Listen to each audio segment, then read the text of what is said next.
की बड़ी खबर उत्तर प्रदेश के जनपद मैनपुरी से भाजपा नेता ने किया आत्मदाह का प्रयास। तहसील परिसर में शरीर पर पेट्रोल डालकर किया आत्मदाह का प्रयास। गले में तिरंगा झंडा डालकर किया आत्मदाह का प्रयास। एसडीएम कार्यालय सुरक्षा में तैनात पुलिस कर्मियों ने पकड़ा। भाजपा युवा मोर्चा में जिला मंत्री है विक्रम सिंह। एसडीएम और लेखपाल पर लगाया भ्रष्टाचार का आरोप। एसडीएम पर भ्रष्टाचार कर जमीनों पर अवैध कब्जे कराने का आरोप। एसडीएम ने खुद पर लगे आरोपों को निराधार बताकर लेखपाल पर बैठाई जांच। एसडीएम गोपाल शर्मा ने तहसीलदार को दिए जांच के आदेश। मैनपुरी की करहल तहसील का मामला। देखिए पूरी रिपोर्ट। सहयोगी संवाददाता प्रदीप सैनिक साथ में पूरी रिपोर्ट। भ्रष्टाचार बढ़ावा देने फर्जी लेखपाल काम कर रहे हैं, उन पर कार्रवाई नहीं हो रही, कोई सुनवाई नहीं होती है। लोग परेशान हैं, लोगों की जमीनों पे कब्जे हो रहे, निजी जमीन पे कब्जे हो रहे हैं, सरकारी जमीनों पे कब्जे हो रहे हैं। ये चुपचाप बैठे देख रहे हैं, इन्हें क्या लगता है ये कुछ करेंगे? कोई लोग शांत बैठेंगे चुपचाप? माचिस दो भाई साहब, माचिस दो। ये ऐसे जागेंगे नहीं, ऐसे माचिस दो भाई साहब। आपने गलत किया आपने, माचिस दो। नहीं भैया, आपकी जान बहुत कीमती है, जान बहुत चीज है। आप ये नहीं ऐसे भ्रष्टाचार, इनका ये भ्रष्टाचार हो रहा है। अरे ये बैठ के बात करने लायक नहीं, हो चुकी है एक बार बात, हो चुकी है एक बार बात हो चुकी है इनसे। ये अपनी दबंगई दिखा रहे हैं पूरी। ये समझते हैं कि मतलब इनकी मर्जी चलेगी। मुख्यमंत्री और प्रधानमंत्री जी का आदेश को भी नहीं मानेंगे।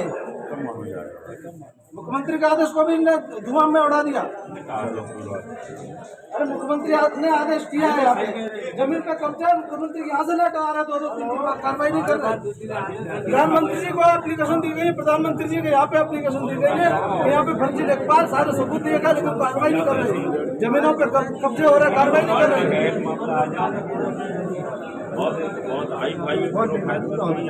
भ्रष्टाचार करके रखा है, सब पैसा से काम होगा यहाँ पे, मेरा पैसा काम नहीं होगा। अरे बाहर निकलो एसडीएम, अरे बाहर निकलो, हमसे बात करो। आज तहसील में आके आपने आत्महत्या करने की कोशिश की है, किस वजह से? एसडीएम साहब से यहाँ कई मामले थे जिन पर भ्रष्टाचार हो रहा था, जमीनों पर कब्जा कराए गए थे। आपका व्यक्तिगत मामला था या जनहित का? मेरा निजी मामला कुछ भी नहीं था, सारे जनहित से जुड़े मामले थे। तो इनसे समझ में करीब 1 साल से, अब मार्च अप्रैल से मैं इनसे मिल रहा हूँ, उन पर कोई कार्रवाई नहीं हो रही थी। जमीनों पर कब्जे हो रहे थे, सरकारी जमीन पर भी कब्जा, निजी जमीन पर भी कब्जा था। एक फर्जी लेखपाल है, वो वहाँ पर लूट मचा रख के पैसे देता है और कब्जा कराता है। कई सारी शिकायतें। उप जिलाधिकारी पे आपने भ्रष्टाचार का आरोप लगाया है। बिल्कुल बिल्कुल। किसी तरीके से किसी ने कोई भ्रष्टाचार करते हुए इनको देखा या कोई लेन देन हुआ है? किस आधार पे आपने कहा? ये जिस जमीन पर कब्जा कराया गया हो और ये खड़े होकर, तो वो जमीन खुद ही बता रहे हैं कि मेरा मतलब मुझ पर कब्जा, मेरा ऊपर कब्जा हुआ है। किस पार्टी से ताल्लुक रखते हैं आप? मैं फिलहाल देश समाज सेवी हूँ, तिरंगा धारण करके चलता हूँ। मेरा तिरंगा यहाँ पे ले लिया किसी ने, और भारतीय जनता युवा मोर्चा में मैं जिला मंत्री हूँ।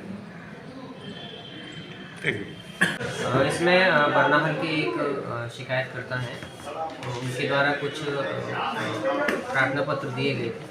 प्रार्थना पत्र क्या, बेसिकली एक प्रार्थना पत्र में लगभग 15-20 मांगे उनके द्वारा की गई थी, जो उसमें पूरी कराने वाली थी वो पूरी करा दी गई, और जो शिकायत जिनके साबित की गई थी वो संतुष्ट हुई। कुछ शिकायतें ऐसी हैं जिनका निस्तारण न्यायालय प्रक्रिया से संभव है।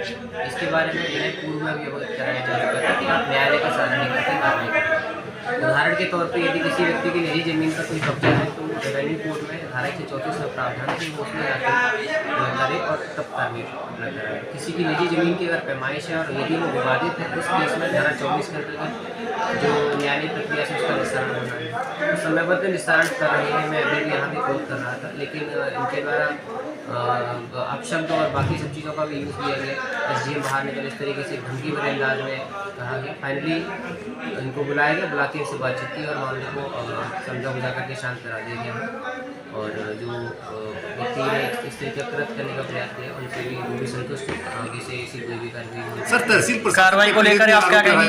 कार्रवाई को लेकर क्या कहेंगे? कार्रवाई में जो कार्रवाई होनी थी वो हो चुकी है। जिनमें कार्रवाई आगे अपेक्षित है उनके लिए साक्ष्य इनसे लिए जाएंगे, साक्ष्य के आधार पर टीम बना के कार्रवाई की जाएगी और जो निस्तारण है वो उसी प्रकार से करा दिया जाएगा। तहसील परिसर में जिस तरीके की घटना की है उस पर कोई कार्रवाई के लिए क्या नहीं, देखिए उनका ये कहना है कि लोकतंत्र है, लेकिन अगर आपकी कोई निजी समस्या है तो उसका निस्तारण बैठ के बातचीत करने से संभव है। किसी प्रकार का आत्मदाह या अन्य किसी प्रकार का प्रयास करना किसी समस्या का हल नहीं है। बेस्ट तरीका है कि आप बैठ के बात करें, अपनी समस्या बताएं और उसका निराकरण उसी प्रकार से करें। अब केवल फ़ोन पे या व्हाट्सएप पे एक एप्लीकेशन डाल के 20-25 एप्लीकेशन क्या केवल उनके क्रमांक डाल करके ये हमारी मांग है इनको पूरी करो, तो हर प्रकार की मांग पूरी करना संभव नहीं है। जो मांग पूरी करने वाली है वो पूरी कर दी जाती है। जिनमें निस्तारण अगर नहीं संभव है तो कुछ में टाइम लगता है तो उसमें टाइम के हिसाब से उनका निस्तारण किया जाता है। सर तहसील प्रशासन पर उन्होंने आरोप लगाया है कि लेखपाल अनिल राजपूत और आप पर भी आरोप लगाया कि भ्रष्टाचार कर रहे हैं। एक तहसील में देखिए हमने यहाँ पे बोर्ड भी लगा दिया है और हम तो खुद जितने भी फरियादी यहाँ आते हैं सबसे कहते भी हैं, पूछते भी हैं कि भाई अगर कोई भी पैसा ले तो आप हमें शिकायत करके अवगत कराएं। लेकिन ऐसी कोई ना तो इनके द्वारा सबूत दिया गया, ना ही कोई साक्ष्य इनके द्वारा प्रस्तुत कराए गए। रही बात लेखपाल की, तो लेखपाल के ऊपर के लिए हमने इनसे कई बार कहा है कि आप हमें एविडेंस दीजिए, लेकिन इनके द्वारा केवल एक एप्लीकेशन दिया जाता है। उसके साथ में कोई भी एक वैलिड जो डॉक्यूमेंट जो जिनसे हमें ये स्पष्ट हो सके कि भाई ये फर्जी है, क्योंकि हमारे यहाँ ऐसा कोई रिकॉर्ड नहीं है ऐसा। तो ये शिकायत भी है, लेकिन इसके लिए बहरहाल हमने तहसीलदार साहब को एक बना दिया है, इसमें जांच उनके लिए टीम गठित कर दी जाएगी। वो अपनी सबसे जांच करके और अगर इसमें दोषी है तो उस पर कार्रवाई कराएंगे। Thank you sir.